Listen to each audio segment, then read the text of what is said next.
What is going on, everyone? We are back in our Bears franchise with Week 16 here as 2 games left in the season. We have a couple big games to end this one out, and the reason this week is a big game because we have clinched our division, but we're fighting for that first-round bye. So let's take a look at the playoff situation. It's the Browns and Bengals tied in the AFC North at 7-7.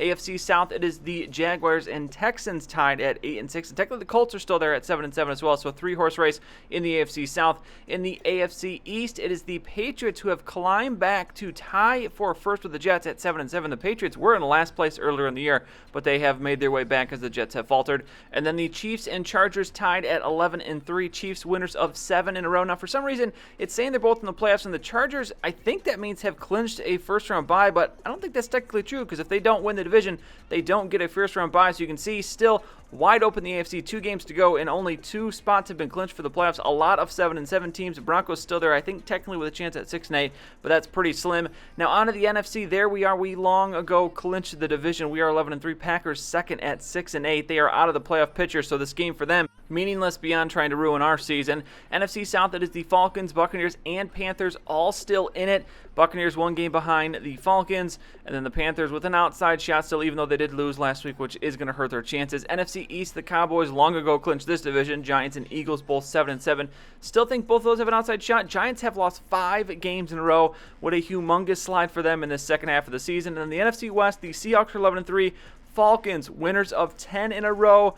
10-4 now. They have a shot still at that division. And then looking at the playoff situation for the NFC, you can see how important these last 2 games are for us because we are tied with the Seahawks. We could use a loss from them, but look at how many teams are right behind us. We could go anywhere from second or even first all the way down to 4th. So a huge swing can come in these last 2 weeks. So we've got to make sure we pick up victories in these last 2 weeks, which actually might even be meaningless because if the Seahawks win the last 2 weeks, I believe they own the tiebreaker over us, and they will get that first-round bye instead of us, and we'll have to play in the opening week of the playoffs. But let's not try and look forward too much. Let's focus on the now. And right now, into the game is Aaron Rodgers, 4,000 yards passing, another 4,000-yard season for Aaron Rodgers. 2nd and 12, it's going to be Rodgers throwing here. He's got a lot of time to throw, but facing pressure, finally going to throw, and this one not a good one. Seems like he could have made a better throw considering the time he had, but now 3rd and 12 as the Packers looking to avoid a 3-and-out, and this is going to be Richard Rodgers, but that's going to be nowhere close to a first down, and the Packers will go 3-and-out. So into the game, Zach Dudley, 3,300 yards, 20 touchdowns, 16 interceptions.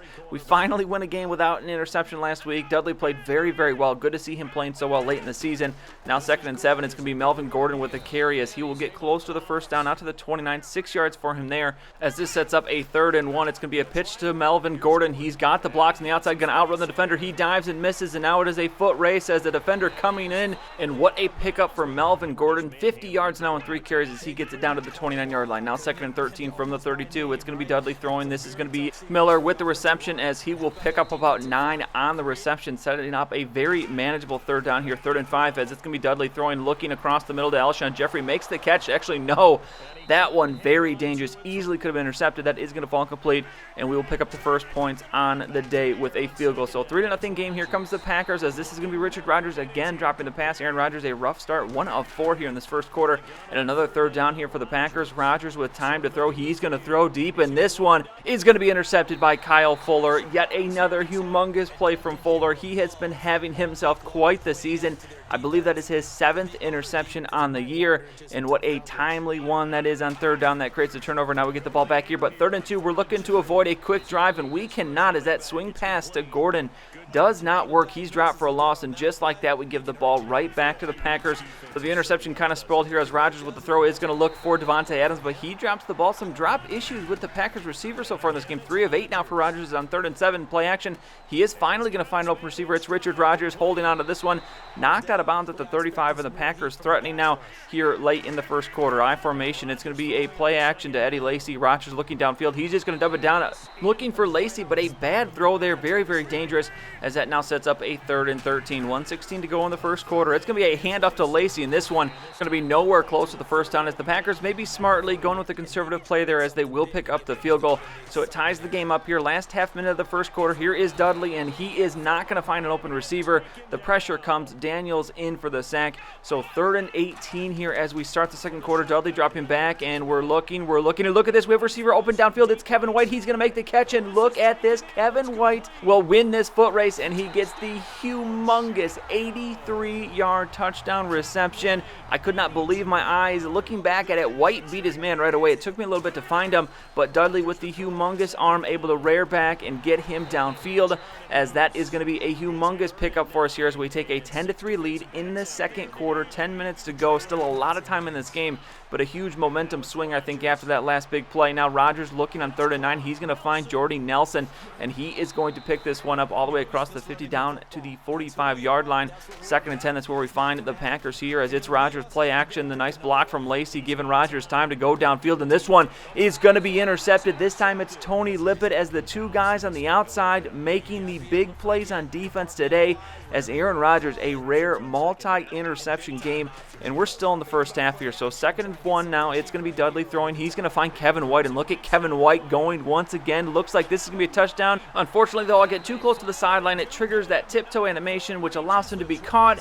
That should have been 7 points, but instead now 3rd and 8, looking to just salvage some points on this drive. It's Gordon with the halfback screen going nowhere, and the Packers catch a huge break here as we're only able to get a field goal from that big play, as I guess I should have just stayed more in bounds. Didn't realize that was going to trigger so easily, but still 10-point lead here. Feeling pretty comfortable as we are under 5 minutes to go in the first half. It's going to be the Packers, and look at this. Kyle Fuller tries to jump the route. He misses, and Devontae Adams makes him pay. Voorhees Greg gets close there late, but he is not going to catch Devontae Adams. So the Packers get their own big play, as this first half has been a crazy one, and it's not done yet. 19 seconds ago, just trying to run off this half on 1st and 20, and Melvin Gordon has the run of maybe his season as he weaves his way through the line, and he will go the distance here. I'm just trying to run out the clock here to end the first half, and he pulls off this run. And look at the key blocks here, as you have a block there. There's a lineman in the secondary is going to pick up the safety, and then there's another lineman picking up the other safety. He outruns the other defender, and then that is all she wrote for Melvin Gordon. And what an impressive run. We do miss the extra point here, unfortunately. I pulled it left, so 19-10 is your score as we begin the third quarter. Melvin Gordon going back to work. 155 yards for him on 12 carries, 12.9 yards per carry. Obviously that one run a big reason for that, but still Melvin Gordon once again having a dominant performance. Now 2nd and 3, he takes this pitch and again finds the edge, turns it upfield, tries to get a little tricky there, but is going to get knocked out of bounds at the 44-yard line. Now 2nd and 14 after a big loss on 1st down. It's going to be Dudley, and look at the pressure coming from the Packers, bringing a perfectly timed blitz.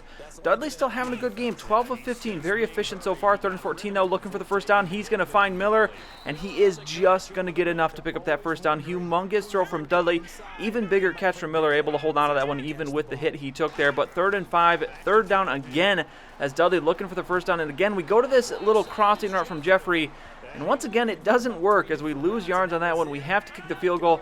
So it's going to be a 12-point game as Aaron Rodgers and the Packers take back over here. Eddie Lacy on 1st down will pick up 5 on the play. Actually make that 6 as it's 2nd and 4 from the 49. It's going to be Rodgers under center, dropping back for the quick throw. He's going to find Nelson. This one could have been intercepted as well. I believe that was Amos coming in there, but he doesn't try to go at the ball. Now 1st and 10, Eddie Lacy, and here is a nice run from Eddie Lacy. The spin move, the juke move, the stiff arm, using everything there as he's up to 39 yards. Rough day for Lacy running the ball. Hasn't really been able to find many holes, but now 2nd and 10. Here is Rodgers, and here is a dime to Ty Montgomery, and then the immediate spin move almost gets in the end zone, but there is a defender there to tackle him down inside the 10. But 3rd and goal now.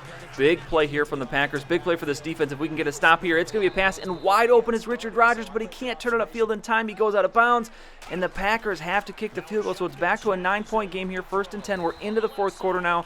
Kevin White, another catch. This one, unfortunately, doesn't go for at least 50 yards. Now 2nd and 5, it's Dudley dropping back, going with the throw to Humphries as he will immediately get taken down. But we do pick up the 1st down now, 1st and 10 from the 39. It's Dudley throwing outside to Melvin Gordon, and he is going to outrun Clinton Dix as he dives, misses, but finally Gordon taken down, but not until he gets inside the 10 to the 8. Now 1st and goal from the 8. It's Dudley looking for the end zone. He's dancing around, but going to dance for too long as Quentin Coples comes in for the sack, and we are back outside the 10. Now 3rd and goal from the 11. Dudley looking for an open receiver as we're shading to the left, and here My mistake. We got to stay in the pocket. We shade too far out, lets the end get to us, and we are forced to kick another field goal. So back to a 12-point game here, but 5:30 now, 5 minutes to go in this game.